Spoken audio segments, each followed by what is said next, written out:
آج ہم آپ کی ملاقات ایک ایسی شخصیت سے کرانے جا رہے ہیں جو اردو ادب کی خدمت تقریباً 3 دہائی کے زائد عرصے سے کرتے آ رہے ہیں۔ آپ کی اب تک 5 کتابیں منظر عام پر آ چکی ہیں۔ 100 سے زائد آپ نے ٹی وی اور ریڈیو ڈراموں کے علاوہ 10 سے زائد سیریلز بھی لکھے ہیں۔ اس کے علاوہ آپ کی تحریریں قومی سطح کے جرائد و رسائل میں بھی شائع ہوتی رہتی ہیں، اور حال ہی میں آپ پر ایک نمبر بھی خاص طور شائع کیا گیا ہے ایک قومی جریدے میں۔ میری مراد شاعر اور ڈرامہ نویس اشرف عادل سے ہے۔ خیر مقدم میں آپ کا ET بھارت میں بہت شکریہ۔ آغاز میں مختصراً جاننا چاہیں گے کہ ابتدائی تعلیم و تربیت آپ کو کہاں سے ملی، اور شاعر یا ڈرامہ نویس بننا یہ جنبش کہاں سے؟ جہاں تک میری ابتدائی زندگی کا تعلق ہے، میری پیدائش خانیار علاقے میں ہوئی، جو کہ شہر خاص کا خاص علاقہ ہے، اور یہ علاقہ بہت ہی مشہور و معروف ہے کیونکہ یہاں پر حضرت شیخ سید عبدالقادر جیلانی رحمۃ اللہ علیہ کی زیارت کا واقع ہے، اور ہمارا مکان جو ہے خانیار اور ناپورہ کے بیچ میں ایک علاقہ آتا ہے جس کو بڑو باغ کہتے ہیں۔ یہی پر ہمارا مکان برلب سڑک واقع تھا، تو بچپن انہی ڈاؤن ٹاؤن کی خوبصورت گلیوں میں بسر ہوا۔ اور جہاں تک میری سکولنگ کا تعلق ہے، میری سکولنگ پہلے ایک پرائمری سکول میں ہوئی، پھر گورنمنٹ ہائی سکول ناپورہ سے میں نے میٹرک پاس کیا۔ اس کے بعد اسلامیہ کالج میں نے ایڈمیشن لیا، اور چونکہ میرے یہ جو سبجیکٹس رہے ہیں وہ کامرس رہے ہیں، اور کامرس میں خوش قسمتی سے ایک سبجیکٹ ہمارا آپشنل پیپر تھا، وہ ہوا کرتا تھا اردو۔ سرکاری سکولوں سے آئے تھے جو اردو میڈیم ہوا کرتے تھے، اور اس وجہ سے ہمیں لگتا تھا کہ اردو آسان ہے بنسبت کے باقی جو سبجیکٹس ہیں، تو میں نے بھی اوپٹ کیا۔ جب پہلی بار میں اردو کے کلاس میں بیٹھا تو ہمارے جو پروفیسر تھے وہ محمد شفیع بس صاحب تھے، تو وہ ہمیں پڑھانے لگے۔ انہوں نے کلام غالب پڑھانا شروع کیا، اور انہوں نے اتنی خوبصورتی سے کلام غالب کی تشریح کی، یہ میرے دل میں اتر گیا، میری روح میں اتر گیا۔ اس سے پہلے بھی میں نے کلام غالب پڑھا تھا، لیکن میری سمجھ میں کچھ نہیں آیا تھا، تو اور مجھے کلاس میں بیٹھے بیٹھے ہی ایک کیفیت سی طاری ہوئی۔ اس کے بعد جب میں یہ کیفیت لے کر گھر چلا گیا تو مجھے لگا کہ مجھے کچھ کہنا ہے، اور میں نے قلم اور کاغذ اٹھایا اور لکھنے بیٹھ گیا۔ تو غزل کی یہ شروعات تھی، اور غزل کی فارم میں ایک تخلیق سامنے آ گئی، تو پھر میں لکھتا چلا گیا اور دوستوں کو سناتا چلا گیا۔ گھر میں شعر و شاعری کا کوئی ایسا ماحول بالکل بھی ماحول نہیں تھا، بالکل بھی ماحول نہیں تھا۔ مجھے کہیں سے ایک سفارشی خط ملا اکبر جے پوری کے نام، میں ان کے پاس چلا گیا، اور اپنی تب تک میں نے 200-250 غزلیں لکھی تھی، اور وہ ڈائری لے کر میں اکبر صاحب کے پاس چلا گیا۔ تو انہوں نے جب ڈائری دیکھی تو انہوں نے کہا کہ بھائی آپ نے تو غالب کو بھی پیچھے چھوڑا ہے، اتنی شاعری کی ہے لیکن برخوردار اس میں یہ اس طرح نہیں لکھی جاتی ہے شاعری، اس میں وزن بھی ہوتا ہے۔ میری سمجھ میں کچھ نہیں آ رہا تھا، تو انہوں نے پھر ایک غزل کی تختی کر کے دکھائی، تو تب مجھے پتہ چلا کہ اس میں وزن بھی ہوتا ہے، میٹر بھی ہوتا ہے۔ پھر میں ان کے پاس جاتا رہا، لیکن بدقسمتی سے وہ ان دنوں بہت بیمار رہا کرتے تھے، تو پھر وہ بستر علالت سے اٹھ کر میری رہنمائی کرتے تھے، مجھے یہ بالکل بھی اچھا نہیں لگتا تھا، تو پھر میں نے ان کے پاس جانا ترک کر دیا۔ پھر خوش قسمتی سے میں کہوں گا کہ میری ملاقات ڈاکٹر فرید پربتی سے ہوئی، اللہ ان کی مغفرت فرمائے۔ جو آپ نے یہ غزلیں لکھی اس وقت عمر کیا ہو گیا؟ اس وقت میرے خیال سے 20-25 برس کی رہی ہوگی، میں کالج لائف تھی، ہاں۔ تو اس کے بعد پھر میں انہی کے پاس گیا، اور انہوں نے مجھے یہ میٹر وغیرہ سکھایا۔ بالکل ہاں، یہ جو شاعری کی ریکوائرمنٹس ہوتی ہے، عروض ہوتا ہے، وہ ایک علم ہوتا ہے، وہ میں نے پھر انہی سے سیکھا، اور پھر میں نے لکھنا شروع کر دیا عروض میں، وزن میں۔ پھر میرا کلام جو ہے میں ریڈیو سے براڈ کاسٹ ہوتا رہا، دوردرشن سے براڈ کاسٹ ہوتا رہا، تو اسی طرح پھر میرے اندر ایک خواہش پیدا ہوئی کہ میں یہ باہر کہیں بیچ دوں، تاکہ میں دیکھوں کہ باہر والے مجھے چھپائیں گے کہ اپنے اس کشمیر سے باہر۔ تو میں نے پھر ممبئی اپنا کلام بھیجا، شاعر جو ایک مقتدر رسالہ تھا ان دنوں. تو میں نے ان کو اپنی ایک غزل بھیجی تو انہوں نے میری تصویر کے ساتھ وہ غزل وہاں چھاپ دی، جس سے میری کافی حوصلہ افزائی ہوئی. پھر میرا جو کلام ہے پھر مقتدر رسالوں میں چھپتا رہا، تقریباً 35 رسائل میں اب تک میں چھپ چکا ہوں. اچھا، چونکہ جب آپ نے شروعات میں غزلیں لکھنا شروع کی تو ظاہر سی بات ہے کہ لکھنے کے لیے پڑھنا ضروری ہے. کس شاعر کو آپ زیادہ پڑھتے تھے؟ ہاں، میں جتنے بھی کلاسیکل شعراء ہیں، مثال کے طور پر غالب، اقبال، داغ اور باقی جو بڑے شعراء ہیں، زیادہ تر میں نے کلاسیکل شعراء پر میں نے کافی محنت کی ہے، بہت پڑھا ہے ان کو. جب ہم آپ کی غزلوں کی اور دیکھتے ہیں تو عشق کا مزاج زیادہ ملتا ہے، اس کی کوئی خاص وجہ؟ نہیں، یہ تو عشقیہ ہی غزلیں نہیں ہوتی، تو باقی غزلیں، باقی موضوعات پہ بھی ظاہر ہے کہ جب پہلی جو انسان غزلیں لکھتا ہے یا شاعری کرتا ہے اس میں عشقیہ پہلو زیادہ ہوتا ہے. پھر انسان جب سنجیدگی میں قدم رکھتا ہے تو پھر باقی موضوعات ایک تصوراتی محبوب بھی ہوتا ہے کسی شاعر کے پاس یا کسی ادیب کے پاس. اچھا، آگے بڑھنے سے پہلے دو بند آپ کی غزل کے سننا چاہیں گے. چونکہ ماہ رمضان کا مقدس مہینہ چل رہا ہے، پہلے نعتیہ ایک دو اشعار. معجزوں میں بھی نہیں ہے جس کا ثانی وہ رسول، پشت پر جس کی چمکتی ہے نشانی وہ رسول. گنبد خضرا پہ نازل ہو رہی ہے رحمتیں، جس کے گھر میں بس گئی ہے لامکانی وہ رسول.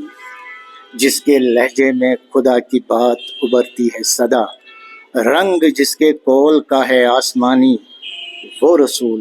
اردو کے حوالے سے یہ غزل: زبان ہر خاص و عام کی ہے زبان اردو، زبان ہر خاص و عام کی ہے زبان اردو، عوام کی سرزمین پہ ہے آسمان اردو.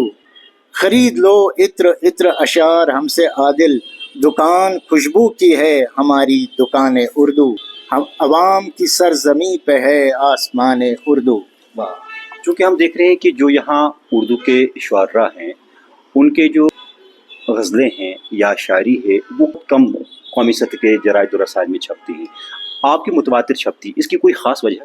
نہیں، میں نے اردو پہ، اس زبان پہ بہت محنت کی، اور جو محنت کرے گا تو وہ ان کے جو رسائل ہوتے ہیں وہ کیوں نہیں چھاپیں گے، چھاپتے ہیں. حال ہی میں مجھ پہ ایک پورا نمبر آ گیا ہے جو ابھی آپ فرما رہے تھے. کرشن کمار تور صاحب نے میری شاعری اور فن پر اپنے جرید سرسبز میں انہوں نے پورا وہ رسالہ میرے نام کر دیا تھا، تقریباً 200 پیج پر ہے وہ. تو یہ پورا انہوں نے اشرف عادل نمبر نکالا، تو اس سے بڑی حوصلہ افزائی کیا ہوگی. 100 سے زائد آپ نے ریڈیو ٹیلی ویژن ڈرامے لکھے ہیں، اس کے علاوہ آپ نے 10 سے زائد سیریلز بھی لکھے ہیں. تو نثر میں ڈرامہ لکھنا کہا جاتا ہے کہ بہت مشکل ہے، ریڈیو ڈرامہ لکھنا. تو اس کی جانب کب متوجہ ہوئے کہ ڈرامہ بھی لکھنا ہے شاعری کے ساتھ ساتھ؟ میں اپنے بچپن میں فلمیں کافی دیکھتا تھا، تو اس وجہ سے، اور پھر ٹیلی ویژن آیا، اور ٹیلی ویژن بھی پھر ہمسایوں کے گھروں میں دیکھتے تھے، یہ ان دنوں کی بات ہے. تو اور یہاں سے میں ریڈیو ڈرامے بھی سنتا تھا، جس کی وجہ سے مجھے اس لائن میں اور ڈراموں میں کافی انٹرسٹ بڑھ گئی. پھر میں نے یوں ہی ایک دن ایک ڈرامہ لکھا، تو مجھے شوق تھا لکھنے کا ریڈیو کے لیے. پھر میں نے ریڈیو کے لیے ایک ڈرامہ لکھا جو یووا وانی پہ نشر ہوا پہلی بار. پھر میں نے ایک اور ڈرامہ لکھا کشمیری میں، تو میں لے کر وہ نعیم محمد مہجور کے پاس چلا گیا، جو کہ وہاں پر اس وقت آل انڈیا ریڈیو میں ڈراموں کی پروڈیوسر تھی. میں ان سے ملا اور میں نے ان کو اپنا ڈرامہ دکھایا. پہلا یہی مانیں گے آپ، اس کا نام مجھے اب یاد نہیں آ رہا ہے. تو انہوں نے کہا کہ اگر یہ کہانی کس نوعیت کی تھی؟ کہانی ایک نوجوان کی تھی جو بے روزگار تھا، کیونکہ ان دنوں میں بے روزگاری تھا، تو اس لیے وہ اپنا کریکٹر لایا. پھر انہوں نے کہا کہ اگر اس میں کچھ بات ہوگی تو میں ضرور یہ کروں گی. میں نے سوچا کہ یہ نہیں ہوگا، لیکن انہوں نے پھر وہ براڈ کاسٹ ہو گیا، تو اس سے میری کافی حوصلہ افزائی ہوگی. تو اس کے بعد آپ متبادل اس کے بعد میں نے ایک اور پلے لکھا، گاش ینوال،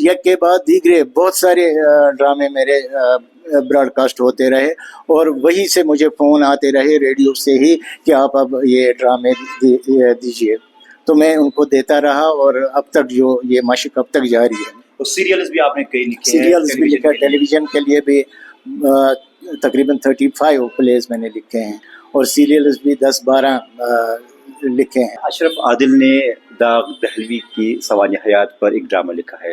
کیا آپ داغ دہلوی کی شاعری سے متاثر تھے یا کچھ وجہ اور تھی کہ آپ نے اس پر مکمل ایک سیریل بھی لکھا؟ ہاں، دراصل میرے استاد محترم ڈاکٹر فرید پروتی مرحوم داغ دہلوی کے بڑے شیدائی تھے. انہوں نے ایک کتاب لکھی تھی ان پہ، ان کی مثنوی پہ. میں نے جب وہ کتاب پڑھی تو مجھے لگا کہ یہ بنا بنایا ڈرامہ ہے، تو پھر میں نے ان سے کہا کہ میں ان پر ایک ڈرامہ لکھنا. ہاں، انہوں نے کہا ہاں آپ آگے لکھیے، آپ شوق سے لکھیے. تو میں نے پھر ان پر وہ پورا ڈرامہ لکھا، فل لینگتھ پلے اس داغ دہلوی کی زندگی اور فن پر، اور پھر وہ ریڈیو سے براڈ کاسٹ ہوا، کئی قسطوں میں براڈ کاسٹ ہوا. اور وہ ریڈیو کشمیر نے بڑے خوبصورتی سے اس کو پھر پروڈیوس کیا تھا اور جو اداکار تھے اس میں انہوں نے بھی بہت اچھا کام کیا اور پروڈکشن بہت خوبصورت پروڈکشن تھی وہ. اچھا، اشرف عادل کی اب تک 5 کتابیں منظر عام پر آ چکی ہیں، جن میں لگ بھگ 3 کتابیں ڈراموں پر ہی ہیں اور 2 شعری مجموعے ہیں. ہاں، 3 کتابیں میرے جو ریڈیو ٹی وی ڈرامے جس کا نام ہے چاند کا ہم شکل، ایک اور ڈراموں کا مجموعہ ہے تمثیل داغ، تو یہ بھی آ گیا ہے. اور اس کے بعد رات کا دوسرا کنارہ جو کہ ریڈیو پلیز پر مشتمل ہے. الہام سے پہلے جی، یہ شعری مجموعہ. یہ شعری مجموعہ. اچھا، تو اس میں کتنی یہ غزلیں ہیں؟ اس میں تقریباً 60-62 غزلیں ہیں. اور یہ جو الہام سے پہلے ہے اس کا ایوارڈ بھی آ چکا ہے، جو ہماری یو پی اردو اکیڈمی ہے انہوں نے اسے ایوارڈ سے بھی نوازا ہے. کشمیر میں اردو شاعری کا مستقبل آپ کہاں دیکھتے ہیں؟ مستقبل انشاءاللہ بڑا مجھے پر امید لگتا ہے، کیونکہ میں نے جو ابھی عرض کیا آپ سے کہ جو بھی لکھتا ہے وہ اردو میں ہی لکھتا ہے، اور اگر وہ محنت کریں گے تو انشاءاللہ بہت آگے جا سکتے ہیں. اردو کا مستقبل مجھے تابناک دکھائی دیتا ہے. تو ضرورت اس بات کی ہے کہ انہیں پلیٹ فارم مہیا کرایا جائے. اچھا، چونکہ آپ قومی سطح کے مشاعروں میں بھی متبادل طور حصہ لیتے ہیں، جب آپ باہر کے شعراء کو دیکھتے ہیں اور یہاں کے شعراء کو دیکھتے ہیں تو فرق کیا لگتا ہے؟ فرق یہاں کے جو شعراء ہے وہ فن میں ماشاءاللہ بہت ماہر ہے، مگر ہمارے پاس جو ہمیں اعتراف کرنا پڑے گا، ہمارے پاس وہ پریزنٹیشن نہیں ہے. جو باقی لوگ جو باہر کے شاعروں کی جو پریزنٹیشن ہوتی ہے وہ ان کی ہم میں وہ کمی ہے، میں اس بات کا اعتراف کرتا ہوں. لیکن جو نئی پود ہے ان کی پریزنٹیشن کمال کی ہے. اگر ان میں تھوڑی بہت وہ اس پہ فن پہ تھوڑی بہت کام کریں گے، یا اس عروض یا باقی وزن پہ کام کریں گے، زبان پہ کام کریں گے، اس پہ زیادہ توجہ دیں گے، انشاءاللہ وہ بہت آگے جا سکتے ہیں. اردو ادب کے تئیں آپ نے بہت خدمت کی ہے، مگر اسٹیٹ لیول پر یا ریاستی سطح پر ایسی حوصلہ افزائی آپ کو ابھی تک مل نہیں. اسٹیٹ لیول پر کوئی ایوارڈ وغیرہ نہیں ملا، اور گلہ تو ہوتا رہتا ہے اور اپنے آپ سے ہوتا ہے کہ میں چاہتا ہوں کہ اور محنت کروں تاکہ ایوارڈ ملے. اور کبھی کبھار ایوارڈ محنت کر کے بھی جو ڈیزرو لوگ ہوتے ہیں انہیں نہیں ملتا ہے، تو یہ تو بات صحیح ہے. اور میں نے ابھی آپ سے کہا کہ کل یو پی اردو اکیڈمی نے مجھے ایوارڈ سے نوازا ہے، تو وہ بھی باہر کے لوگ ہیں. مگر اسٹیٹ نے ابھی افزائی نہیں، بالکل نہیں، ایسی بڑی حوصلہ افزائی نہیں ہوئی ہے. اچھا، سوشل میڈیا کا اس وقت بول بالا ہے، تو اردو شاعری کو یا ادب کی دنیا کو آگے لے جانے میں کتنا مؤثر ثابت ہو رہا ہے؟ مجھے لگتا ہے بہت کام کیا ہے سوشل میڈیا نے، کیونکہ میں آپ کو بتاؤں کہ پہلے مجھے جانتے تھے، مطلب رسائل جو ہوتے ہیں وہ اسی کے ذریعے مجھے لوگ جانتے تھے.